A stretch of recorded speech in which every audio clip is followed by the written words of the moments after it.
Thank you, Tam, for that introduction, I think. Let me start on a serious note. Jill, Kamala, Doug, and I, and members of our administration, are here to send a message to the country and, quite frankly, to the world. The free press is a pillar, maybe the pillar, of a free society, not the enemy. Thomas Jefferson wrote, you all know this quote. Thomas Jefferson wrote, "We're left to me to decide whether we should have a government without newspapers or newspapers without a government. I should not hesitate to prefer the latter." To Evan's parents, Ella, Mikhail, and sister Danielle, as I've told you in person, we, not just me, we all stand with you.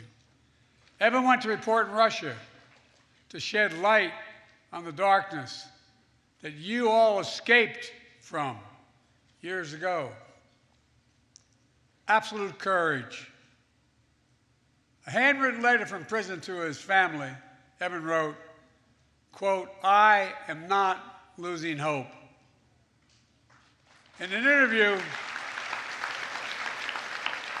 his mom, Ella, said, "One of the American qualities that we absorbed is to be optimistic.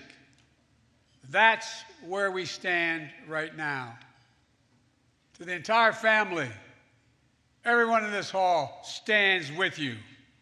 We're working every day to secure his release, looking at opportunities and tools to bring him home. We keep the faith. We also keep the faith for Austin Tice. His mom, Deborah, is here tonight. She knows from our several conversations, the conversations with me and my senior staff, we are not giving up. As I told you at this dinner last year, as I told you in the Oval Office, you raised an incredible son. When he was a kid, he was an Eagle Scout, a big brother, a born protector, a U.S. Marine, 3 tours in Iraq and Afghanistan. Austin was a fearless journalist and a future lawyer. As a consequence of Austin showing the world the cost of war, he's been detained in Syria for nearly 11 years. It's simply wrong, it's outrageous, and we are not ceasing our effort to get him, find him, and bring him home. Tonight, our message is this: journalism is not a crime. Evan and Austin should be released immediately, along with every other American held hostage or wrongfully detained abroad. Paul Whelan, unjustly held in Russia for more than 4 years, whose brave sister I've met with and whose family has never quit fighting for Paul. And I promise you, neither will I and neither will this administration until we get him home. And there are other Americans being unjustly held in Iran, Venezuela, China, and elsewhere. Their stories may not make headlines or hashtags, but every day, their family looks at that empty chair at the kitchen table. Birthdays, anniversaries, holidays without them. The pain of living in limbo, in a sense, is almost worse than the pain of having lost a child and looking at an empty chair. The stress of not knowing, the sorrow of uncertainty. But I want them and their families to know, Jill and I understand, we see them. They are not forgotten. And I promise you, I am working like hell to get them home. As a nation, we'll never give up on hope. Things can get better. Things can turn. Things can change. Tonight, unlike last year, Brittany Griner's here with her wife, Cheryl. Brittany, where are you, kid? Stand up. Come on. I love this woman.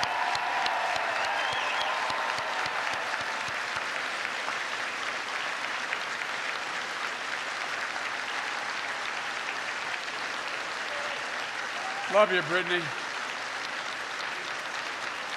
This time last year, we were praying for you, Brittany, hoping you knew how hard all of us were fighting for your release.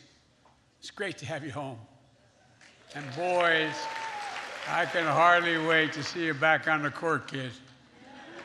Remember your promise, I get to bring my granddaughter, my all-state girl, to see you, right? Because of our unrelenting efforts, we've been able to bring home dozens of hostages and wrongful detainees from Afghanistan, Burma, Haiti, Iran, Rwanda, Venezuela, across West Africa, around the world. But we're doing everything we can to prevent these cases from occurring in the first place. For example, the State Department added the threat of detention as a new risk indicator to its travel advisories to go along with the threat of kidnapping, to warn Americans where these threats are highest abroad. I also recently signed an executive order increasing the consequences for criminal groups and terrorists who engage in the appalling practice of treating human beings as bargaining chips, political pawns. Just 2 days ago, my administration announced the first sanctions under this new authority, punishing individuals in security services in Russia and Iran when part of the wrongful detention of Americans. Above all, across government, experts are working day and night to bring our fellow Americans home, much of which, as you well know, we can't talk about, concerned that it will backfire. But my commitment is to bring them home, just as I know your commitment is to continue to be in a free and fearless press. And that's what we honor tonight. This is not hyperbole. You make it possible. You make it possible for ordinary citizens to question authority, and yes, even to laugh at authority without fear or intimidation. That's what makes this nation strong. So tonight, let us show ourselves and the world our strength, not just by the example of our power, but by the power of our example. Folks, I know a lot's changed in the press. I've had a lot of conversations with a lot of you. This is not your father's press from 20 years ago. No, I'm serious, and you all know it better than I do. But still, it is absolutely consequential and essential. After all, I believe in the First Amendment, not just because my good friend Jimmy Madison wrote it.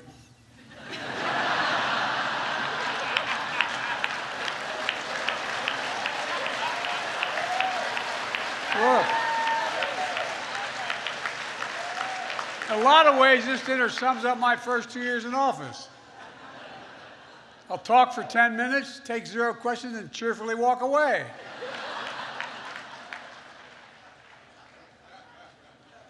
Yeah, I know, I just announced my re-election campaign. Some of you scooped that I'd announced in the video. But really, you really all thought in your heart that I just blurted out, didn't you? We tried. And look, I get that age is a completely reasonable issue. It's on everybody's mind. And everyone, by everyone I mean the New York Times.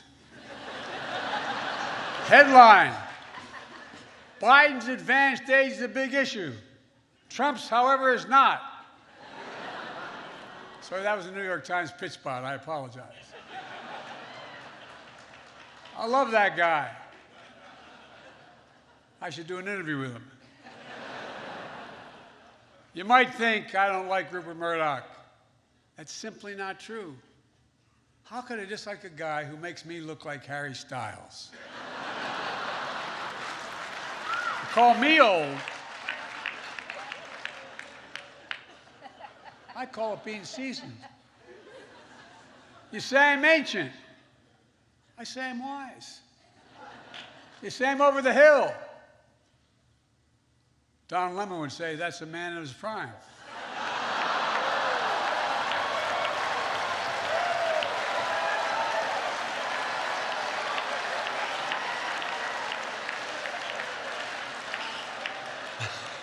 Folks, it's wonderful to be back here again, proving I haven't learned a damn thing. I want everybody to have fun tonight, but please be safe. If you find yourself disoriented or confused, it's either you're drunk or Marjorie Taylor Greene.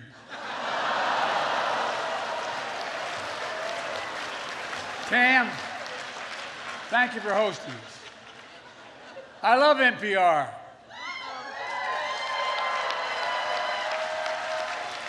Because they whisper into the mic like I do. But not everyone loves NPR. Elon Musk tweeted that it should be defunded. Well, the best way to make NPR go away is for Elon Musk to buy it.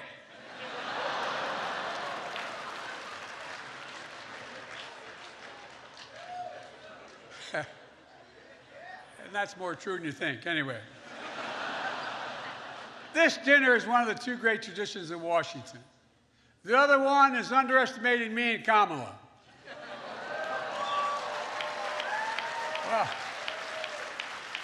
Well, the truth is, we really have a record to be proud of. Vaccinated the nation, transformed the economy, earned historic legislative victories and midterm results, but the job isn't finished. I mean, it is finished for Tucker Carlson. What are you wooing about like that? Like you think that's not reasonable? Give me a break. Just give me a break. Look, like I often say, don't compare me to the almighty, compare me to the alternative. We added 12 million jobs. That's just counting the lawyers that defended the president. Had Ron DeSantis, I had a lot of Ron DeSantis jokes ready. But Mickey Mouse beat the hell out of me, got there first. Now look, can't be too rough on the guy. After his re-election as governor, he was asked if he had a mandate. He said, hell no, I'm straight. I'm straight. I'll give you time to think that one through.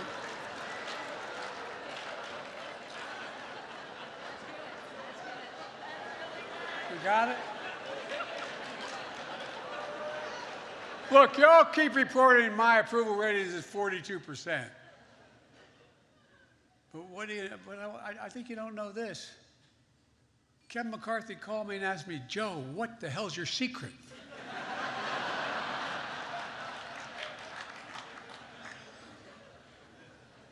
I'm not even kidding about that one. The Speaker's trying to claim a big win this week. But the last time Republicans voted on something that hapless, it took 15 tries. That was good. Look, it's great the cable news networks are here tonight. MSNBC owned by NBC Universal. Fox News owned by Dominion Voting Systems.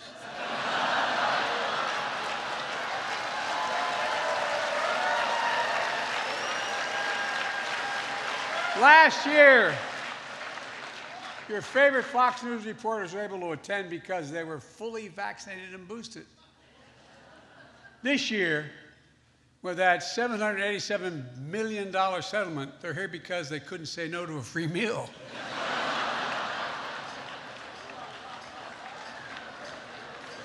And hell, I'd call Fox honest, fair, and truthful, but then I could be sued for defamation.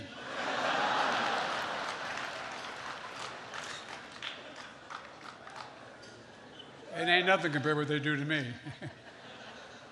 Look, I hope the Fox News team finds this funny. My goal is to make them laugh as hard as CNN did when they read the settlement. But then again, CNN was like, wow, they actually have $787 million?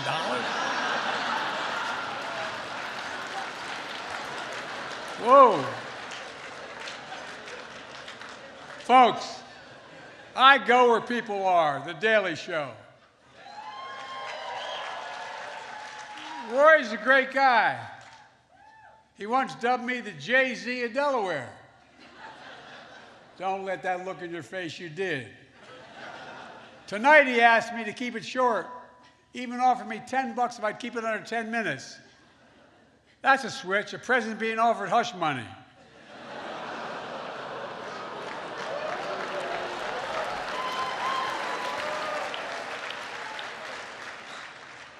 Look, I'm going to leave the jokes to the pros, but let me conclude on a genuinely serious note.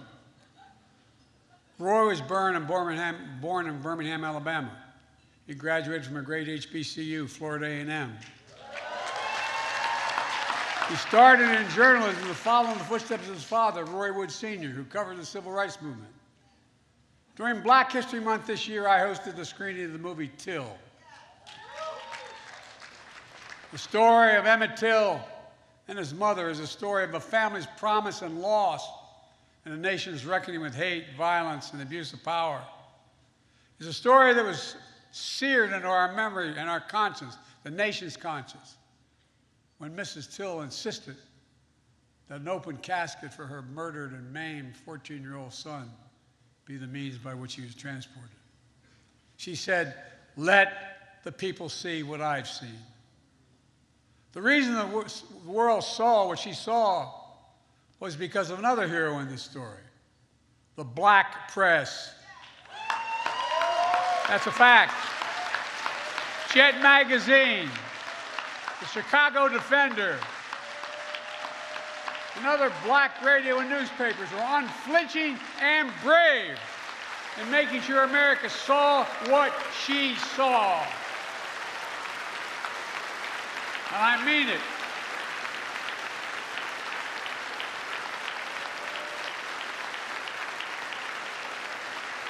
Ida B.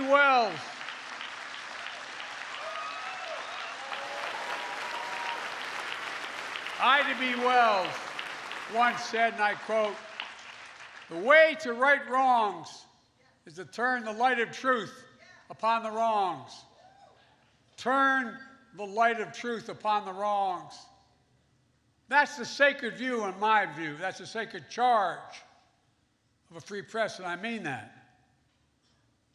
That's what someone we still miss so much, who you honored posthumously tonight, stood for, Gwen Ifill. You know, she was among the very best we talked about at the table. She moderated my first debate for vice president and was a trusted voice for millions of Americans. Gwen understood the louder the noise, the more it's on all of us to cut through the noise to the truth. The truth matters. As I said last year at this dinner, a poison is running through our democracy and parts of the extreme press. Truth buried by lies, and lies living on as truth. Lies told for profit and power.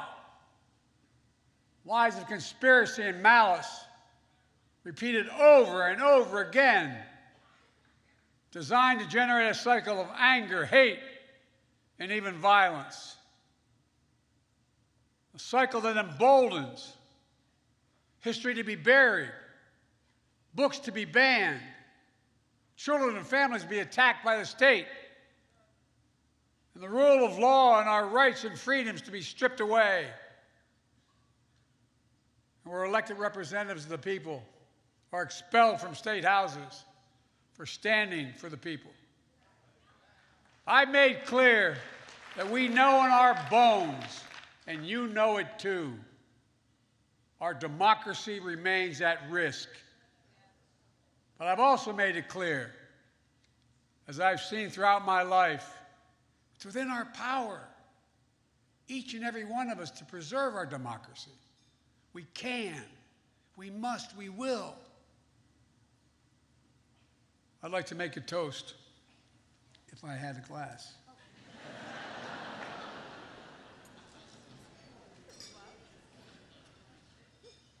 My grandfather, Ambrose Finnegan, said, if you ever make a toast without looking, you got to hold it in your left hand. Y'all think I'm kidding, I'm not. I'm probably the only Irishman ever met who's never had a drink in his life. Anyway, I'd like to make a toast, seriously. At this inflection point in history, let us commit that we'll be a nation that will embrace light over darkness, truth over lies, and finally, restore the soul of the nation. Hear, hear. Ladies and gentlemen, can I give you that? Yes. I'm going to turn this over to Roy. Roy, the podium is yours. I'm going to be fine with your jokes, but I'm not sure about Dark Brandon.